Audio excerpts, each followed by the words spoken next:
Assalamualaikum warahmatullahi wabarakatuh.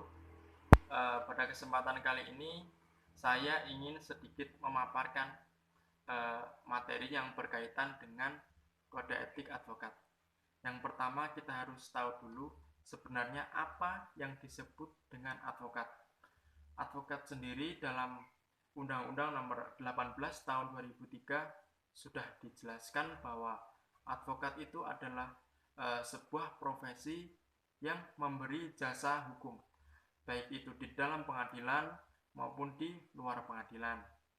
Kemudian definisi dari kode etik advokat sendiri itu adalah segenap peraturan-peraturan ataupun ketentuan yang mengatur interaksi antar sesama anggota advokat, baik itu di dalam pengadilan maupun di luar pengadilan.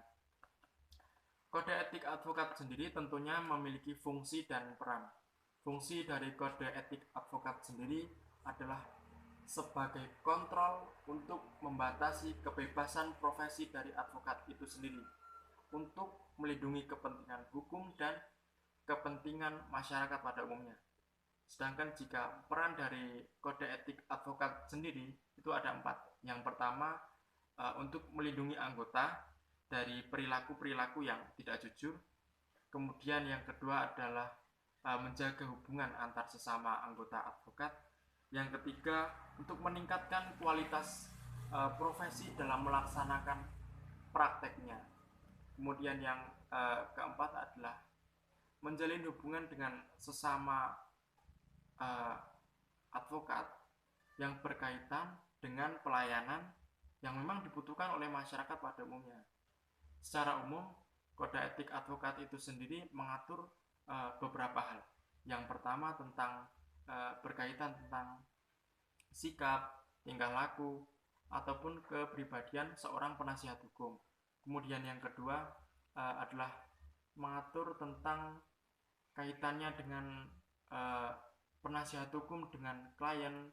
Kemudian yang ketiga itu hubungan antar sesama profesi. Kemudian yang keempat itu sikap dan tingkah laku seorang penasihat hukum dalam menangani perkara maupun menghadapi suatu perkara. Kemudian yang kelima adalah sikap seorang penasihat hukum terhadap badan hukum, undang-undang, ataupun badan pengadilan beserta pejabat-pejabatnya. Kode etik sendiri tentunya juga memiliki beberapa kelemahan.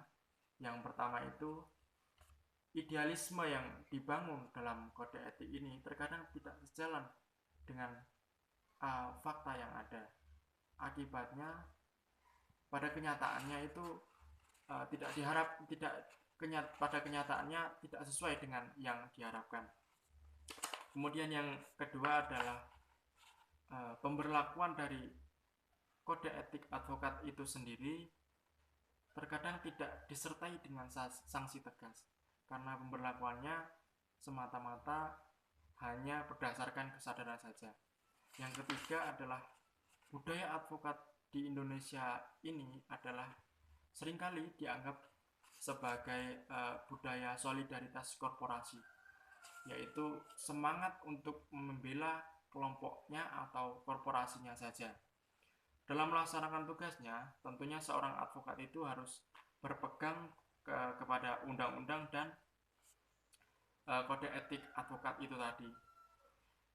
Dalam pasal 58 Burgerlich Rechtsvorderingen atau RPV disebutkan bahwa jika seorang advokat dalam pelaksanaan tugasnya itu melampaui batas wewenangnya, maka bisa dikenakan sanksi berupa penggantian biaya ataupun ganti rugi.